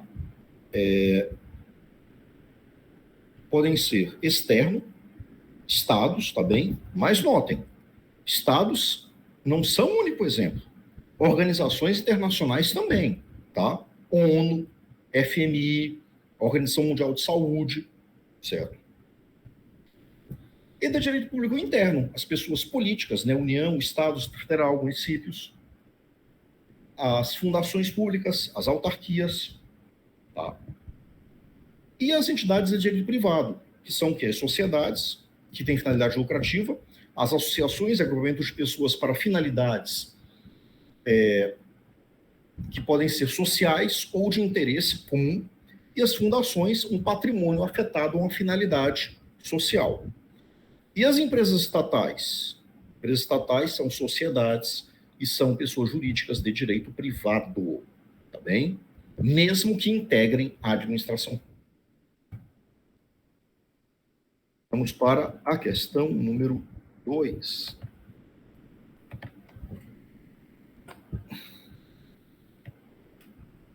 Lielson, por favor, você está aí? Sim, professor. Pode ler a questão? Sim, a segunda. Isso. Sobre capacidade e direito subjetivo. Capacidade pode ser jurídica e de fato. A primeira é atributo de todas as pessoas, enquanto que a segunda tem variações conforme a situação concreta de cada pessoa. Maioridade, posse das faculdades mentais, capacidade de expressão, etc. Dividindo-se em comuns e especiais. A capacidade se liga ao estado da pessoa, que não se confunde com a situação jurídica, que pode ser estado da pessoa, que pode ser político, familiar, físico e profissional. A capacidade de fato pode ser plena, relativa ou ausente, para os absolutamente incapazes. Tudo bem, ok. Bom, veja só, certo? Capacidade, né, que pode ser jurídica ou de fato. Todos temos capacidade jurídica, mas a capacidade de fato, ela varia. A criança não tem a capacidade de fato do adulto. A capacidade de fato leva em conta as naturais desigualdades entre as pessoas, como a idade. O são, ele tem a capacidade que o insano não tem, certo? Essas capacidades podem ser comuns ou especiais, certo? Capacidade, né, comum, todos nós temos. A capacidade especial, por sua vez, varia conforme o estado. Que é, como o professor Governo diz, né, político, familiar, físico e profissional. O médico possui a capacidade, de fato, de realizar cirurgia, sim. E o não médico, ele não tem essa capacidade, certo? Porque aquela é uma capacidade especial, tá? Se o não médico tentar fazer isso, é crime. Exercício ilegal da medicina, isso é crime, gente. Exercer ilegalmente uma profissão é uma conduta criminosa. Essa capacidade, né, de fato, pode ser plena, pode ser relativa ou ausente, tá? Plena, os adultos têm capacidade plena.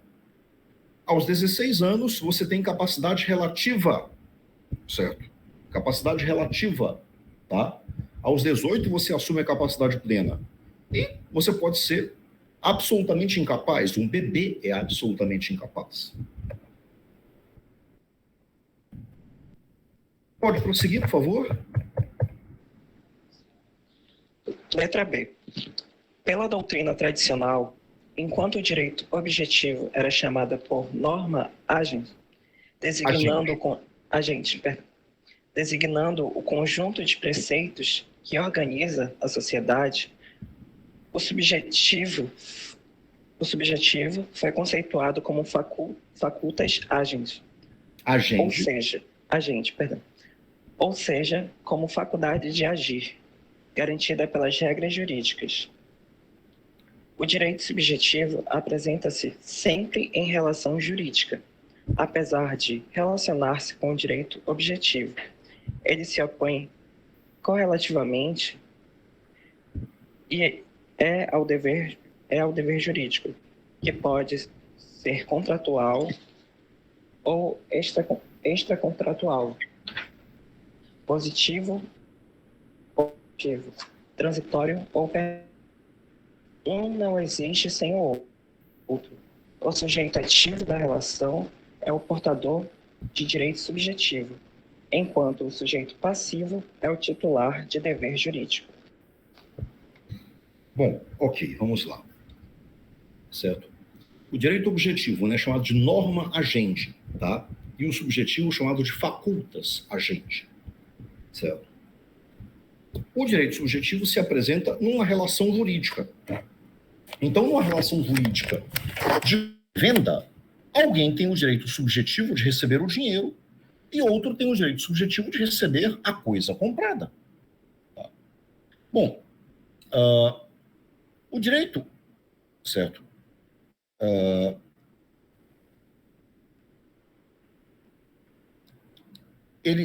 O direito subjetivo se relaciona com o objetivo, mas ele se opõe ao dever jurídico. Por quê? Porque o direito de um, gente, ele é o dever de outro. Certo? Então, é um cara ou coroa, digamos assim. Aí. Prosseguindo. Letra C.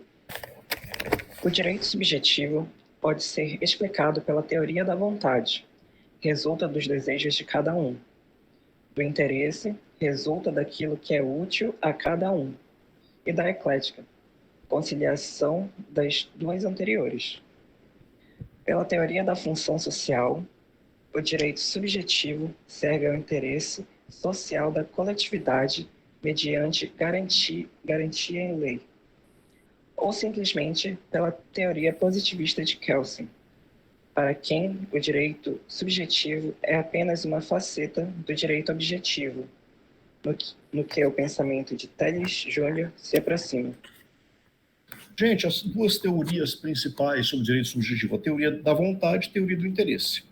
A vontade é o desejo de cada um, mas o interesse seria aquilo que é útil a cada um. Nem sempre nossa vontade é algo útil, certo? Pode ser que eu e você esteja com vontade de se entupir de doces, mas isso não é algo útil para seu organismo. A teoria eclética tenta conjugar as duas anteriores. Você tem uma teoria da função social, né, que o direito subjetivo serve a um interesse social, ou seja, a utilidade não deve ser vista apenas sob o prisma individual, mas sob o prisma coletivo. Tá? A teoria positivista, certo? Para quem direito subjetivo é apenas uma faceta do direito objetivo. Na verdade, Kelsen até nega essa distinção. Diz que é, em essência, a mesma coisa. É como se fosse cara e coroa, lados da mesma moeda. Letra D. Letra D. Os direitos subjetivos podem ser públicos ou privados, absolutos ou relativos. Classificação com duplo sentido. Transmissíveis ou não transmissíveis, principais ou acessórios, renunciáveis ou não renunciáveis, pessoais, não patrimoniais, obrigacionais e reais, patrimoniais, inatos ou adquiridos, implícitos ou explícitos, de primeiro ou de segundo grau. Estão sujeitos à aquisição, modificação e extinção, podendo esta última se dar por perecimento, alienação, renúncia, prescrição, perda do direito substantivo pelo decurso do tempo, e decadência, perda do direito adjetivo pelo decurso do tempo. Letra E, NDA. Bom, vamos lá. O que está errado aqui? Tá bem? Os direitos, certo? A classificação. Públicos ou privados, absolutos ou relativos. Lembrando que essa classificação é de duplo sentido. Absoluto pode ser no sentido de erga omnes, contra todos, um direito de propriedade, certo? Relativo, inter partes. Mas também tem outro sentido, absoluto, que não tem exceção. Entende-se que o único direito absoluto é o direito de não ser torturado no Estado de Direito moderno. Todos os demais direitos são relativos, até o direito à vida. Podem ser transmissíveis ou não transmissíveis. Eu posso transmitir minha propriedade, eu não posso transmitir minha vida. Principais ou acessórios, certo? Acessório depende do principal. Renunciáveis ou não renunciáveis, tem coisas que eu posso abrir mão, outras não. Pessoais, ou seja, não patrimoniais, obrigacionais reais, são patrimoniais. Inatos ou adquiridos, inatos, eu nasço com ele. Inato, já nascido. Adquirido, eu vou obter depois. Certo? Direitos implícitos ou explícitos, ou seja, algumas vezes estão expressos na norma jurídica, outras vezes não. E de primeiro ou de segundo grau. Bom, eles são sujeitos ao quê? Aquisição, modificação e extinção. A extinção pode se dar por perecimento, alienação, renúncia, prescrição. E aqui está o erro. Prescrição é a perda do direito adjetivo e decadência, a perda do direito substantivo pelo decurso do tempo. Esse aqui é o erro. Letra B está errada. Vamos agora para a terceira questão. Lucas falou que não pode. Luísa, você está aí?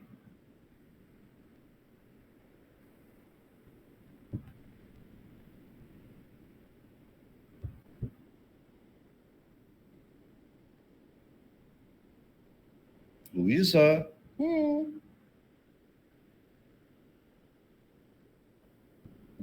Manuela? Oi, professor. Ah, ok. Já? Sim. 3. Ainda sobre direitos subjetivos. A. Real e conecta a ideia de pretensão com garantia para preceituar que direito subjetivo é a possibilidade de exigir-se de maneira garantida aquilo que as normas de direito atribuem a alguém como próprio.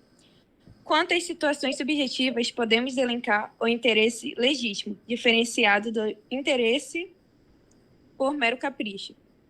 A faculdade, direito a ser usado de maneira mais conveniente pelo titular, o direito-função e o poder-dever, embora seja direito, também é uma obrigação do titular. Por fim, não cabe falar em abuso de direito, pois se é direito, não pode ser abuso. Bom, gente, vamos lá. Indo aqui já direto ao erro, existe sim a categoria do abuso de direito. Tá? Existe sim. O restante está correto, né? O Reale conecta a ideia de pretensão com garantia, tá? O direito subjetivo, você pode exigir algo de maneira garantida, não é uma exigência vazia, certo? Ele diferencia, né, o interesse legítimo do mero capricho, tá? A faculdade e o direito-função. Faculdade é o direito que eu posso dispor dele, posso não exercê-lo. Direito-função, sou obrigado a exercer esse direito, como é o caso do direito ao voto. Prossiga, por favor. B. Telles Júnior distingue entre as permissões jurídicas e as não jurídicas, sendo que as primeiras possuem uma exigibilidade respaldada em norma autorizante, enquanto as segundas não. As primeiras são direito subjetivo. O autor enfatiza o termo permissão ao invés de faculdade, pois esta última se liga às potencialidades humanas. O autor discorda da teoria do interesse porque o direito subjetivo pode, inclusive, proteger aquilo que não nos interessa. Ao invés, enfatiza a correlação entre direito e dever, bem como se aproxima de Kelsen ao defender que o direito subjetivo depende do objetivo. Muito bem. Aqui, né, a permissão jurídica e não jurídica, certo, do Telles Júnior, ok? Aqui, sem mistério, a permissão jurídica apenas que é direito subjetivo, a não jurídica, não. E o Telles Júnior, né, gosta do termo permissão. Ele acha que faculdade liga-se à potencialidade humana. Eu posso pular o muro e entrar na propriedade do vizinho? Eu tenho esta faculdade. Eu ainda tenho saúde e uma razoável forma física que me permite pular um muro. Mas eu não tenho permissão para isso. E o Telles Júnior discorda da teoria do interesse, né? Porque, muitas vezes, o direito subjetivo pode proteger aquilo que não nos interessa. O direito subjetivo protege o meu direito de fumar em certos locais. Mas eu não tenho interesse em fumar. Mas, ainda assim, esse direito é protegido. Bom, prossiga. C. Os direitos de fazer e não fazer correspondem à liberdade humana de agir e, consequentemente, a de não agir. Desta liberdade derivam inúmeras outras. Cabe lembrar que a regra geral para o particular é ser livre para fazer tudo aquilo que a lei não proíbe. Porém, nem todos os direitos se enquadram como direito e liberdade, visto que alguns são, na verdade, direito-função, implicando numa obrigação de fazer valer o direito, como é o caso do voto no Brasil. Isso já foi explicado. Vamos prosseguir. Rapidão, professor. Sobre os direitos de personalidade, este é o conjunto dos caracteres próprios, ou seja, uma propriedade de um determinado ser humano. É o conjunto dos elementos distintivos que permitem, primeiro, o reconhecimento de um indivíduo como pessoa e, depois, como uma certa e determinada pessoa. São direitos da personalidade os direitos de defender a identidade, a imagem, a honra, a inocência, a privacidade, a vocação, o talento, a cultura, a autoria, a fé. Telle Júnior também destaca o direito do autor. Bom, vamos lá, então. Certo. Direito de personalidade, né, que é próprio do ser humano. Elementos distintivos, tá? O nome, ok? O direito de defender a identidade, a imagem, a honra, certo? Todos eles são direitos de personalidade. E o Telle Júnior menciona também o direito do autor. Bom, vamos agora para a quarta questão. Deixa eu ver aqui. Orístenes ou Oristênes?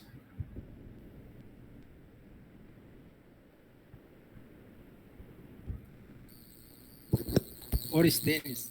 Oristênes? Olá, meu querido. Tá me ouvindo? Estou. Oristênes, a sua foto está enganando. Você tinha essa aparência uns 10 anos atrás. Oi? Eu falei que essa sua foto é uma enganação. Você tinha essa aparência jovem uns 10 anos atrás. É de 10 anos mesmo. Aham. Essa é a foto que você bota no Tinder, Oristênes.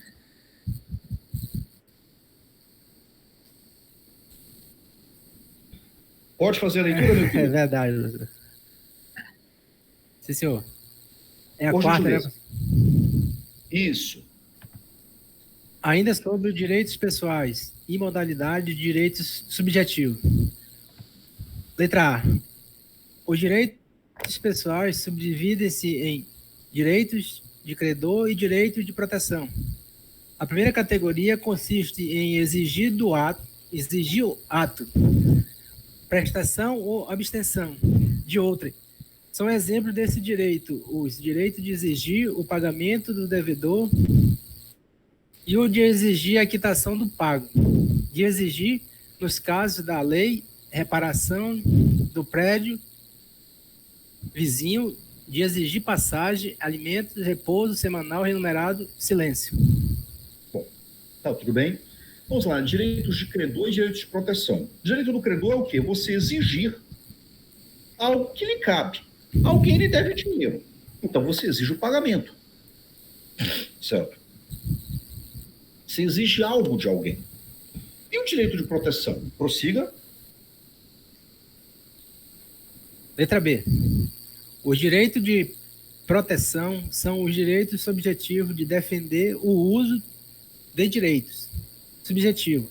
Esse direito de proteção compreende 3 espécies de direitos subjetivos. O direito de defesa contra os atos ilícitos, abrangendo o direito de ação, direito de petição e direito de fazer justiça com as próprias mãos. Os direitos cautelares, protetivos e de outros direitos, e o direito de resposta. Bom, então vamos lá, no direito de proteção, direitos para defender outros direitos, certo? Aí ele vai, né, distinguir os direitos de defesa contra atos ilícitos, tá? Alguém invade sua casa, você expulsa o sujeito, ou você pede uma medida, né, contra a turbação que aqueles pessoas que ele está promovendo. Direito de petição, que é o direito de pedir ao Estado, ok? E, aliás, não, perdão, né? Cadê? Direito de defesa de pratos ilícitos, certo? Direito de petição, ok?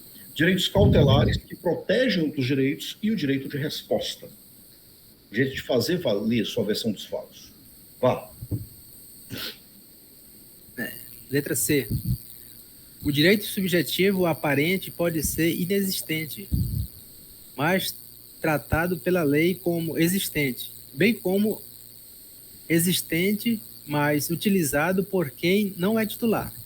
A expectativa de direito é o direito de adquirir outro direito, que enquanto não se perfaz, tem natureza eventual. Já o direito condicionado depende de fato, futuro e incerto para se concretizar, condições suspensivas ou para se extinguir, condições resolutivas. Bom, ok, tá. Certo. O direito, né, aparente pode ser inexistente, tá? Mas tratado pela lei como existente. O caso clássico, né, é a pessoa que tem uma procuração, o procurador morreu, ela não sabe, está usando a procuração. E a lei trata aquilo como existente, apesar de não ser mais um direito existente. Ou o inverso, o direito existente, mas utilizado por quem não é o titular. Você tem expectativa de direito, que envolve o direito de adquirir outro direito, que ainda não se perfaz, né, tem a natureza eventual. O direito condicionado depende de fato futuro incerto, pode ser condição suspensiva ou resolutiva. Letra D. Letra D. O direito a termo é aquele cuja possibilidade de uso tem início ou fim em dia certo ou hora fixada, de acordo com o convencionado por quem o concedeu e por quem passou a ser seu titular. Os direitos também podem ser atuais ou futuros, dependentes de concretização. Estes últimos, deferidos, a concretização depende de ato potestativo do titular e não deferido. Potestativo do titular. E não deferido. A concretização depende de evento contingente. Tá, o direito a termo está ligado a um prazo, certo, para ser exercido. Direitos podem ser atuais ou futuros, né? Já concretizado depende de concretização. E o futuro pode ser já deferido, ou seja, está já confirmado, depende apenas que o titular exerça o direito, e o não deferido. Ou seja, o titular está dependente de um evento futuro para exercer aquele direito. Bom, vamos aqui para a quinta questão, que já vai finalizar. E aí eu peço que o Pedro Henrique... Pedro, você está aí?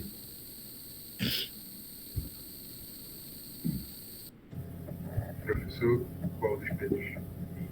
Opa, é verdade. Pedro Henrique Silva. É eu mesmo. Você está me ouvindo bem? Estou. Seu áudio não está tão bom, mas ok. Ok. Sobre o direito das coisas. Os direitos reais abrangem os bens corpóreos, móveis e imóveis, e incorpóreos, que na verdade são direitos. Pode ser detido enquanto propriedade, ou seja, consiste no direito subjetivo do proprietário de usar e fruir suas coisas, respeitados os termos da lei, de transformá-las e, mesmo, desnaturá-las, até o limite que a lei o permita, de impedir que outros delas se sirvam, sem seu consentimento, de defendê-las contra danificações de terceiros, de pleitear e obter a satisfação dos danos que se lhes causarem, de reavê-las de quem quer que ilegalmente as possua e, finalmente, de delas dispor. Bom, ok. Eu acho que eu vou pedir para outra pessoa, porque o seu áudio ele não está muito legal. Mas vamos lá, direitos reais, né, que abrange bens corpóreos, móveis e imóveis, e os bens incorpóreos, na verdade, são direitos, como os direitos do autor, certo? Esse direito pode ser tido enquanto propriedade, tá? Ou seja, alguns direitos, né, de uso, de gozo, de poder destruir a propriedade, inclusive, tá? O outro Pedro Henrique pode continuar lendo? Posso sim, professor. Antes de eu começar a ler, eu queria saber se o senhor vai dar uma revisão da aula 13 ou se o senhor chegou a fazer a prova 13 e poderia disponibilizar. Não cheguei a fazer, não.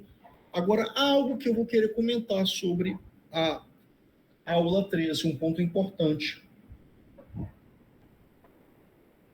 Ok.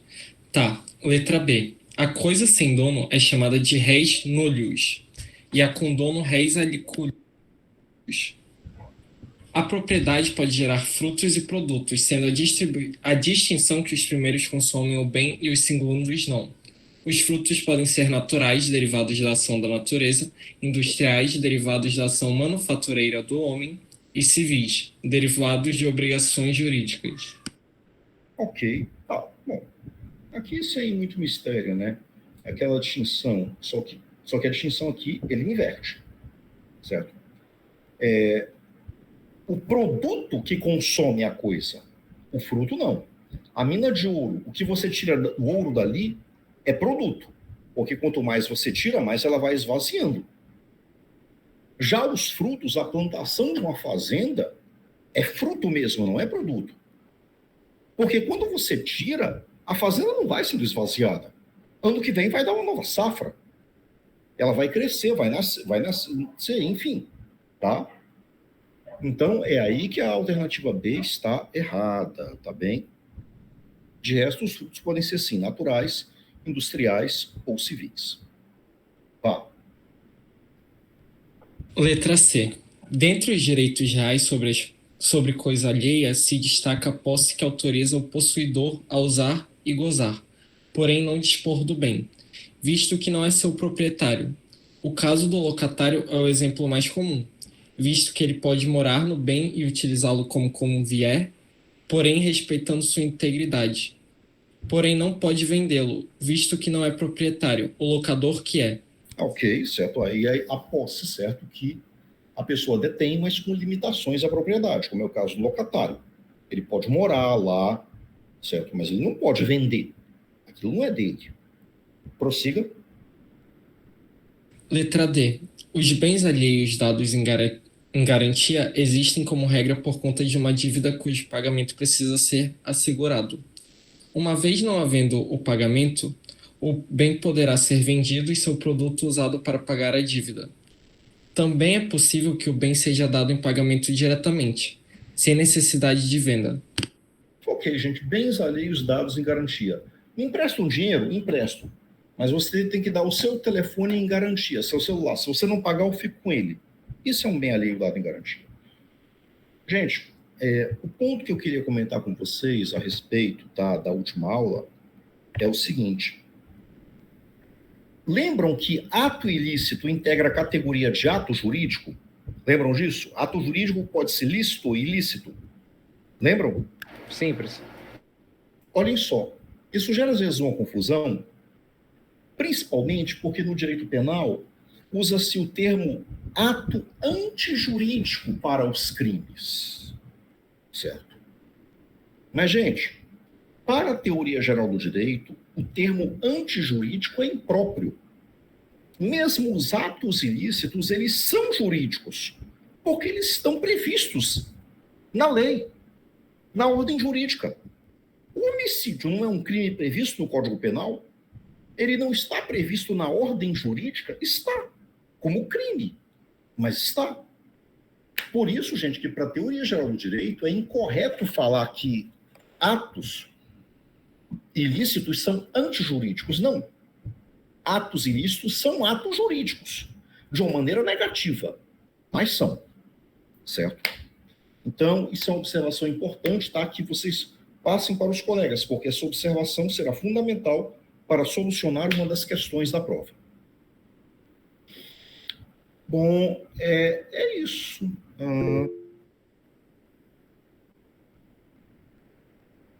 Professor? Sim. Então a prova vai ser parecida com a passada, 50 questões de objetivas? Isso mesmo. Obrigado. Vai ser naquele mesmo horário, né? A partir das 9? Não. Está para 8. Verdade. Então, Obrigado. só para ver se ficou claro, então, mesmo sendo caracterizado como antijurídico, ele é jurídico por causa daquele princípio Porque ele está inserido na categoria de ato jurídico, que pode ser lícito ou ilícito. Ah, sim. Ok, então, entendi. Professor, é que o senhor mandou uma conversa que teve no seu cartório para uma dos nossos representantes, de uma jovem chegando e perguntando, é para emancipar, como é que é? Aí você disse, tem que ter pelo menos 16 anos, se eu não me engano, e ela perguntou, pode ir no motel? Aí eu queria saber, pode ou não? Não. Existe a diferença entre capacidade e maioridade. Parece ser a mesma coisa, mas não é. A maioridade está ligado à idade. Maior de idade, literalmente, a partir dos 18 anos. Já a capacidade, você pode ter situações que adiantam a sua capacidade plena. Você pode ser emancipado, por exemplo. Isso é algo que dá a você a capacidade plena. O que mais? Você pode ser um gênio, que você se forma aos 16 anos. O Flamengo tinha um advogado que era um gênio. O garoto se formou com 16 anos. Automaticamente foi considerado emancipado. Tá? Eu não sei se o rapaz ainda está no Flamengo, mas na época ele foi notícia, inclusive, ok?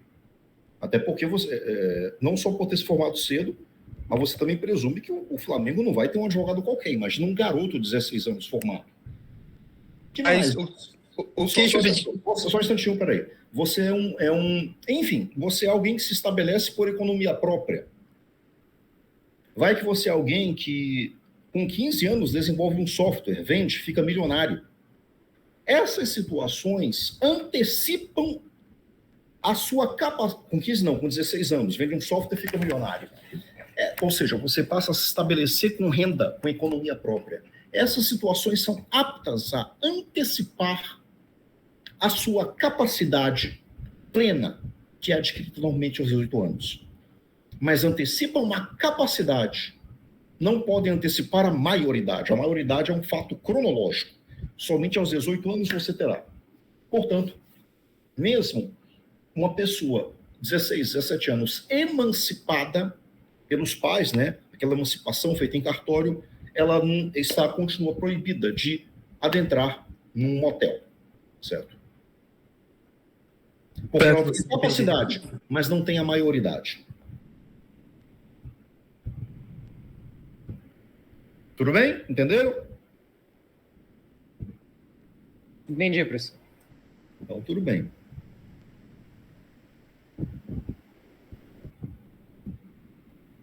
Então é isso, gente. Tchau para vocês, então, viu? Tchau, professor. Boa noite. Descanso. Boa noite. Bom descanso. Boa noite, professor. Obrigado. Boa noite. Boa noite, professor. Sim, se foi respondido, foi respondido, sim.